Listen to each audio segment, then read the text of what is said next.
Dehydrogenation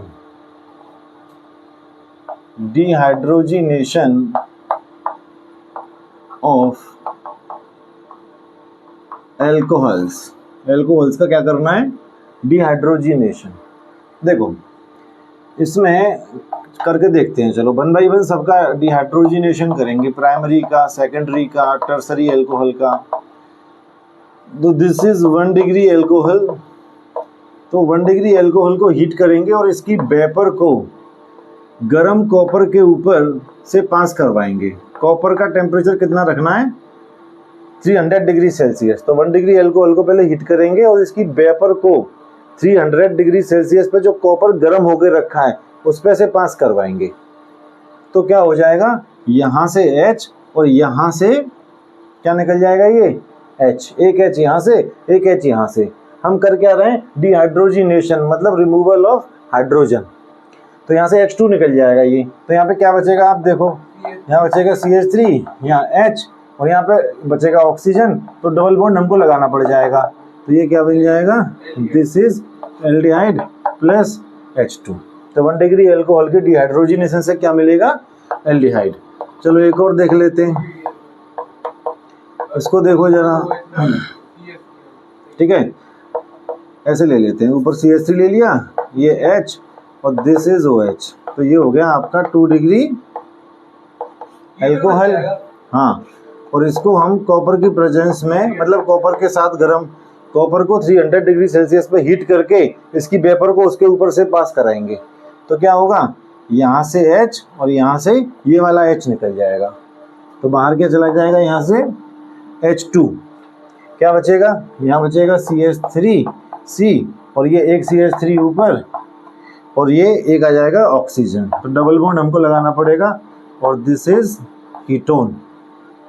ठीक, third है आपका CH3OH। जब इसकी वेपर को हीट करके, जब इसकी वेपर को 3 डिग्री एल्कोहल 300 डिग्री सेल्सियस पे गरम कॉपर के ऊपर से गुजारेंगे, तो ये थोड़ा अलग है। इसमें क्या होगा, इसमें डिहाइड्रोजिनेशन नहीं होता, इसमें डिहाइड्रेशन होता है। Always remember this point. यहाँ पे क्या हुआ, डिहाइड्रोजिनेशन, हाइड्रोजन निकला, यहाँ भी डिहाइड्रोजिनेशन। यहाँ पे क्या होगा, जब इसकी वेपर को 300 डिग्री सेल्सियस पे गर्म कॉपर के ऊपर से निकालेंगे तो डिहाइड्रोजिनेशन नहीं, डिहाइड्रेशन हो जाएगा। तो यहाँ से OH और यहाँ से H निकल जाएगा, H2O विल गो आउट। क्या बचेगा फिर इधर, यहाँ बचेगा CH3। अब यहाँ पे CH2 बच जाएगा, तो डबल बॉन्ड CH2। तो क्या मिल जाएगा आपको, एल्कीन। ठीक है, तो सिंपल सा है, चाहो तो आप लिख भी सकते हैं कि when vapour of 1 degree 2 degree and 3 degree alcohol is passed over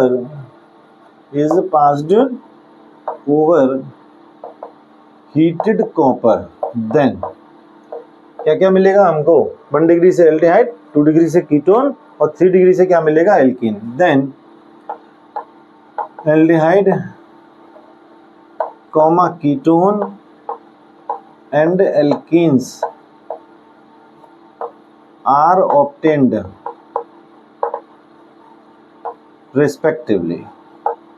ठीक है जी, तो ये था आपका डिहाइड्रोजिनेशन। लेकिन डिहाइड्रोजिनेशन हुआ सिर्फ किसका, 1 डिग्री और 2 डिग्री का।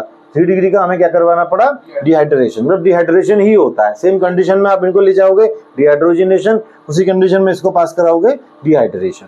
Note down this. तो एल्कोहल्स की नेक्स्ट केमिकल प्रॉपर्टी है एस्टरीफिकेशन रिएक्शन। देखो जरा इसमें एक पहले पॉइंट नोट कर लो कि एल्कोहल्स व्हेन रिएक्ट विद, किस किस से रिएक्शन करें, react with carboxylic acid comma acid halide and acid anhydride, then they give ester। तो एल्कोहल जब किस किस से रिएक्शन करता है, जब एल्कोहल रिएक्शन करता है कार्बोक्सिलिक एसिड से, एसिड हैलाइड से और एसिड एनहाइड्राइड से, तो क्या बनता है, एस्टर बनता है। देखो जरा ये रिएक्शन में तुम्हें करा के दिखाता हूँ। जैसे कि मान लो मैंने ये ले लिया ROH और यहाँ पे मैं लिख दे रहा हूँ PH। PH का मतलब है फिनाइल ग्रुप। अब देखो अगर ROH तो एल्कोहल हो गया, तो R की जगह अगर मैं फिनाइल ग्रुप ले लूँ बेंजीन रिंग और उस पर OH लगा दूँ तो ये क्या बन जाएगा, फिनॉल। ठीक है, तो ये एल्कोहल भी है फिनॉल भी है, दोनों है फिलहाल, ये मान के चलो। तो इसकी रिएक्शन मैं किससे करा रहा हूँ, जैसे मान लो हमने यहाँ पे ले लिया RCOOR, ठीक है, RCOOR, नहीं RCOOH, ठीक। So this is what, this is carboxylic acid. तो ये हो गया आपका RCOOH मीन्स कार्बोक्सिलिक एसिड। ये दोनों है, ये एल्कोहल भी हो सकता है और ये फिनॉल भी हो सकता है, ठीक है ना।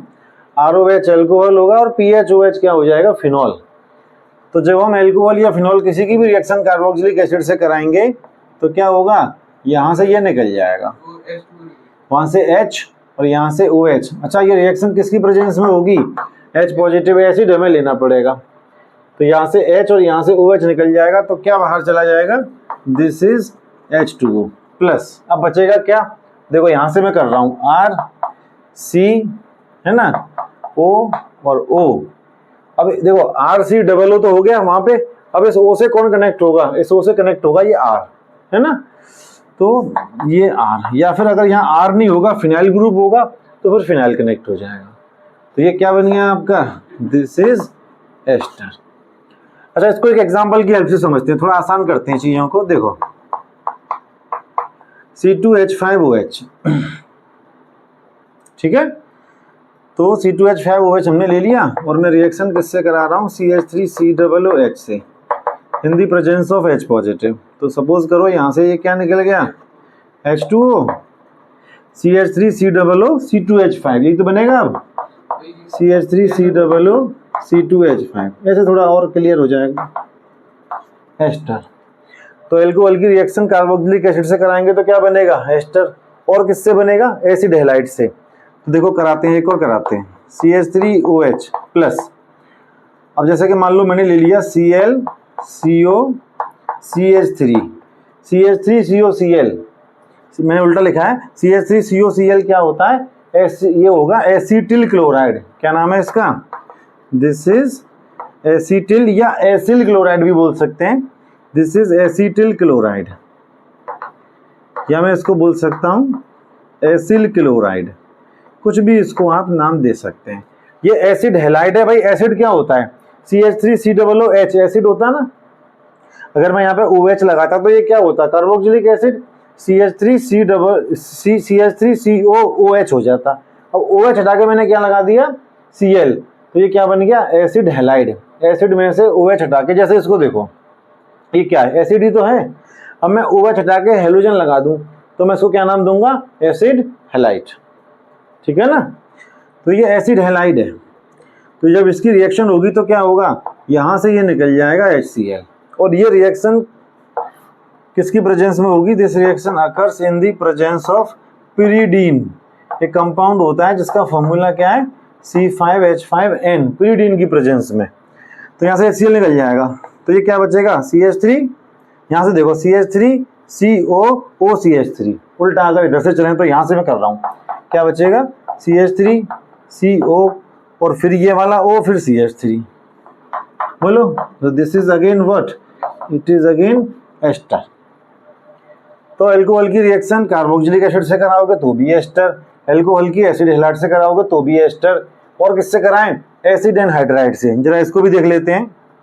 जैसे मान लो मेरे पास है C2H5OH, अब मैं इसकी रिएक्शन करवा रहा हूँ एसिड एनहाइड्राइड से। एसिड एनहाइड्राइड का मेरे बारे में मैंने बताया था आपको, बताया था ना, जैसे कि ये है CH3COOH और CH3COOH, दो मॉलिक्यूल हैं एसिटिक एसिड के। अब अगर मैं इनमें से H2O निकाल दूं, ऊपर से H और नीचे से OH, तो क्या बचेगा? नीचे क्या बचा? CH3CO और ऊपर क्या बचा? CH3COO है। तो मैं CH3CO और जो एक वो एक्स्ट्रा है उसको यहाँ पे इस तरीके से लिख रहा हूँ। नीचे क्या बचा? CH3CO, ऊपर क्या है? CH3CO और एक वो जो एक्स्ट्रा बचा उसको मैंने बीच में लिख दिया। तो दो एसिड के मॉलिक्यूल हैं कार्बोक्सिलिक एसिड के, उनमें से क्या निकला? H2O। तो दो कार्बोक्सिलिक एसिड के मॉलिक्यूल में से वाटर निकला, तभी तो ये बना। तो इसका नाम क्या है? एसिड एनहाइड्राइड, यानी कि एसिड में से वाटर निकल गया तब ये बना। इसका नाम क्या रखा? Acid anhydride. तो हम रिएक्शन करवा रहे हैं एल्कोहल की एसिड एनहाइड्राइड के साथ, CH3COO और ये क्या है? CH3CO। तो ये रिएक्शन भी किसकी प्रेजेंस में होगी? है ना, ये नहीं, इसमें H पॉजिटिव की जरूरत नहीं है, ऐसी हो जाएगी। तो इसमें क्या होगा देखो जरा, इसमें क्या होगा कि यहां से ये निकल जाएगा इस तरीके से, CH3COOH, एसिटिक एसिड बाहर। बोलो यस और नो। तो यहां से क्या निकल गया? ये हो जाएगा आपका CH3COOH प्लस, एसिटिक एसिड बाहर हो गया। अब क्या बचा वो समझो, CH3COOC2H5, समझ रहे हो? CH3COOC2H5। तो ये क्या बनेगा? CH3COOC2H5। This is what? Again it is again ester, वो कार्बोक्सिलिक एसिड है। तो अब आप देख सकते हैं कि एल्कोहल की रिएक्शन कार्बोक्सिलिक एसिड से हुई तो भी एस्टर, एल्कोहल की रिएक्शन एसिड एनहाइड्राइड से हुई तो भी एस्टर, और एल्कोहल की रिएक्शन एसिड एनहाइड्राइड से हुई। मैं नाम इसके नीचे लिख देता हूं, this is what? Acid anhydride, तो भी आपको क्या मिल रहा है? एस्टर। कोई दिक्कत है इसमें? नहीं। ठीक है, एक रिएक्शन में आपको और बताता हूं, पहले यहां तक नोट करिए, है ना। इस रिएक्शन में क्या निकला है? HCl। देखो इसी में एक और छोटी सी रिएक्शन है, उस पर जरा ध्यान दो। हमारे पास एक कंपाउंड होता है ये वाला,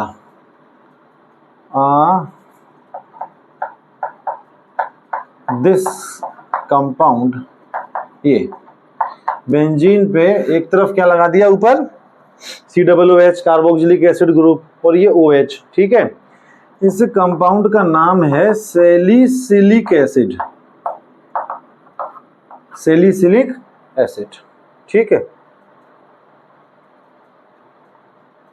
अब अगर इसकी रिएक्शन हम किससे करवाएं? एसिड एनहाइड्राइड के साथ। ये इस तरीके से रिएक्शन हमने करवा दी।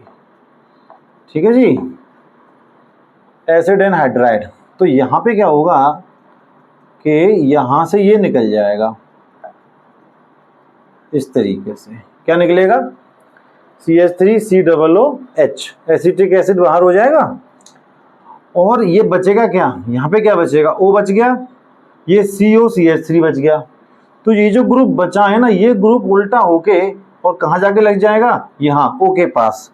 तो यहाँ पे क्या बनेगा अल्टीमेटली, वो देखो आप, COOH, और यहाँ O तो पहले से ही है O, और इसी के पास लग जाएगा COCH3। इस तरीके से लगाना है, COCH3। और ये जो कंपाउंड बना है, इस कंपाउंड को हम लोग कहते हैं एस्प्रिन। वेरी इंपॉर्टेंट, आता रहता है एग्जाम में। Aspirin, this is a compound that is used in medicines, कई सारे मेडिसिन्स में इसका यूज होता है। और यहाँ से निकला क्या है? CH3COOH। तो चाहो तो वहीं लिख देना CH3COOH। तो ये सारी रिएक्शंस आपके इसमें आएंगी एस्टरिफिकेशन में। ठीक है, सारी रिएक्शंस इंपॉर्टेंट है, ये तो एक्सट्रीमली इंपॉर्टेंट है। ठीक है, एस्प्रिन का बनना सैलिसिलिक एसिड से। तो when salicylic acid react with acid anhydride it gives aspirin. Note down.